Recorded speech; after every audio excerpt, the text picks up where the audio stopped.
And welcome to Emerald Meadows, your channel for all things RC. And as always, if I can get my wife to do one on quilting, we'll make sure we send that up there as well. Today we're going to be talking about more about the quad build. In the previous videos, we basically got this quad flying. It flies beautifully. I just love it. Today we're going to be talking about the camera mount on the front and how to use the KK2 board to control your gimbal. We'll just set up a little demo now so I can show you how it works, and then we'll go into some close-up detail on how I made this all function.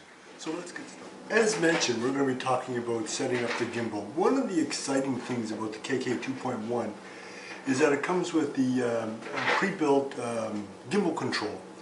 I've set it up on this quad and it works fine. I'm just going to give you a bit of a demonstration. I've disconnected my motors because I have to have my throttle on so that the gimbal control only is in effect when the throttle is on.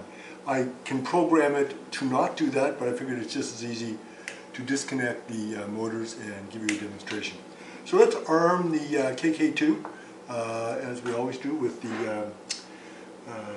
the rudder stick and the throttle stick hard over, okay, which arms, okay, arming off. You see the red light, and we're now armed.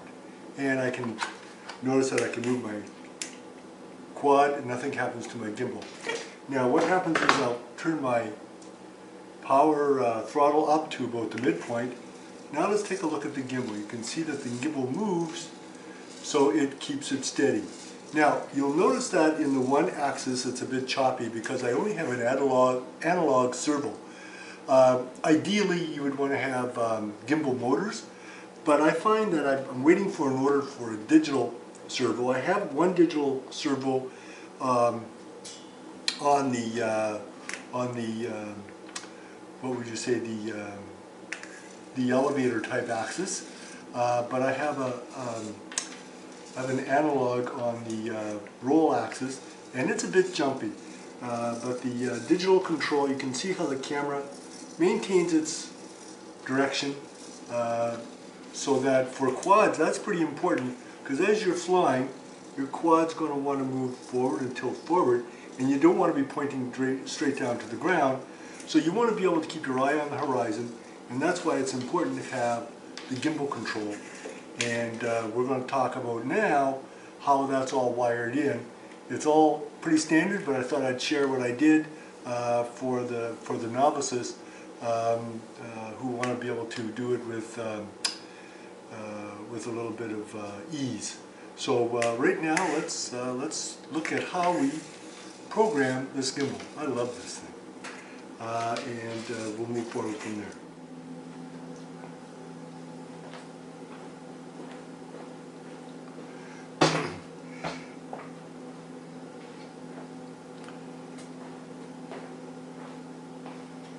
Taking a look at this a little bit closer, I'm going to on-arm the quad,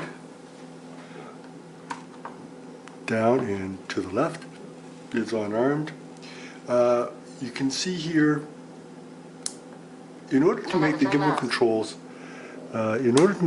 controls, work, there are two ports on the KK2.1. And they're over on the side where the ESC is connected to the KK2.1, and then we have our other three motors. And as you remember from my video, I explained how these are connected.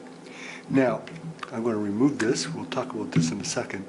I have the what I would call the elevator and roll gimbal controls right here on the last, on the 1, 2, 3, 4, 5, 6, on the 7th and 8th connections on the ESC and motor side of the KK2.1, remembering where your polarity connections. So those two are reserved for gimbal control. They're already pre-programmed into the KK2.1. However, the power that comes from the speed controller to this side of the board stops at the fourth motor, and in order to get power, this is using the Q-brain. Now, if you had, I believe if you had a separate ESC for all of these, this may not be an issue. But since I'm using a Q-brain, which I still love, I think is the easiest way to do it, you need to get power to 7 and 8 ports on port 7 and 8 on the ESC side of the KK2.1, and it's only 5 volts. Okay, you can't put in anything more than that. So what I've done is I've taken voltage from the receiver, and I just have the ground and the volt wire, and I connect it directly to the two open. There's two that are open here. I can connect it to either one. So I'll just stick it in here to number 5, making sure my ground is to the outside. My ground is to the outside, as always. Okay. And when we power on the system, turn on my radio. Welcome to Toronto's. So when we power on the system, Switch warning. we have power, and you notice that the gimbal, you heard the gimbal just activate. So it is simple. Now, what we're going to look at now is how we program the gimbal for the KK2.1. It's going to be different for every gimbal and servo that you use, but I'll show you what I did, and that's going to give you a little bit of a head start when you program yours to kind of generally know what you need to do. So now that we know that we've wired, taken voltage from the receiver to the KK2.1 and the 2 gimbal servos that are connected to port 7 and 8. Now let's take a look at the program. Now, if you notice on the KK2.1, notice that my gimbal is actually not quite centered. Okay, it's kind of in a wacky position. It's skewing over to one direction. The reason I did that is to show you how to adjust your servos or motors so that you can make it. You have to level it off as you get into the system. So let's take a look at that now and see how we level that off. Now we go into our menu and we go down to the camera stab setting, and we enter, and you notice that there's the roll gain and the pitch gain and the roll offset. Now in order for the leveling, this is where we use the offset. So we're going to go next, and we're going to press change, and then we're going to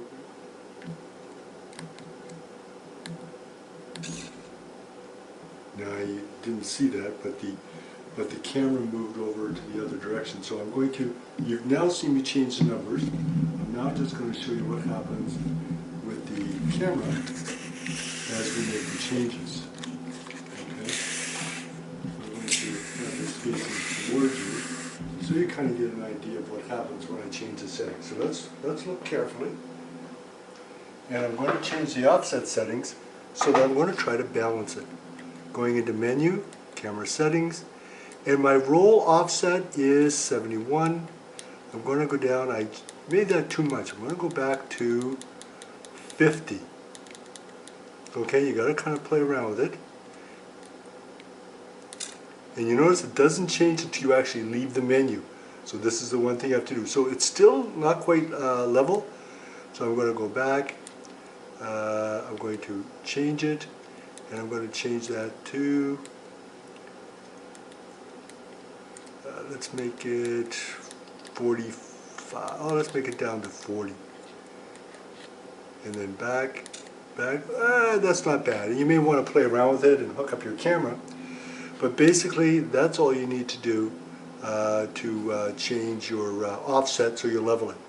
So now let's talk about what the other setting is on the camera setting, and that is the gain.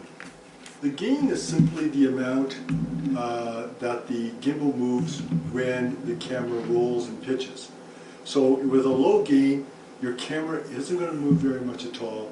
With too high of a gain, it's actually going to overcompensate. So from just my practice, I found that 500 in one direction and minus 500 for pitch is what gives me a really good stable orientation. And you say, well, why negative 500 for the pitch? Is that's kind of reversing the servo direction, because I found that with a positive 500, the actual camera changed in the opposite direction from when it pitched. So when I pitched up, the camera was supposed to go down, but the camera in fact went up. So it wasn't leveling. So these numbers can be negative and positive for your roll and for your pitch, and changing these numbers will change the direction, but it will also change the rate at which the gimbal moves as the quad moves. I don't have an exact science to it. You got to kind of play with the numbers, but this should get you started as you move forward. So good luck in setting up your camera on your quad or any other device using the KK2.1.